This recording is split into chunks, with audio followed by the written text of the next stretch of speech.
మహబూబాబాద్ జిల్లా నర్సింహరావుపేట చిన్నగూడూరు మండలాల్లో జోరుగా అక్రమ ఇసుక రవాణా జరుగుతోంది. రాత్రి పగలు తేడా లేకుండా అనుమతి లేని ట్రాక్టర్లతో ఇసుక దందా సాగుతోందని గ్రామస్తులు ఆగ్రహం వ్యక్తం చేస్తున్నారు. ట్రాక్టర్ల సహాయంతో ఇసుక కౌశల్యాదేవిపల్లి గ్రామంలోని క్రీడా ప్రాంగణంలో 100 ట్రిప్పుల ఇసుక డంపు చేసి సొమ్ము చేసుకుంటున్నారన్నారు. ఆటలు ఆడే స్థలంలో ఇసుక డంపులన్నీ పోయడం పట్ల గ్రామస్తులు ఆవేదన వ్యక్తం చేస్తున్నారు. అధికారులు స్పందించి అక్రమ ఇసుక రవాణాను కట్టడి చేయాలని ఆకేరు పరిసర ప్రాంత గ్రామస్తులు డిమాండ్ చేస్తున్నారు.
ఇక్కడ మా గ్రామానికి ఆకేరు ఉన్నది. ఆకేరు నుంచి ఇసుక తరలిస్తారు.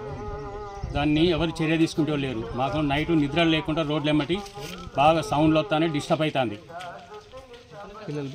పిల్లలు బయటికి రాకుండా ఉంటారు, లేడీస్ కూడా బయటికి రాకుండా ఉంటారు. మేము క్రీడా గ్రౌండ్ ఇచ్చినాం ఇక్కడ ఫ్రీగా. ఆ క్రీడా గ్రౌండ్లో కూడా మొత్తం ఇసుక నింపుతారు. దీన్ని పోలీస్ శాఖ కూడా ఏం చర్య తీసుకుంటలేదు, రెవెన్యూ కూడా ఏం చర్య తీసుకుంటలేదు.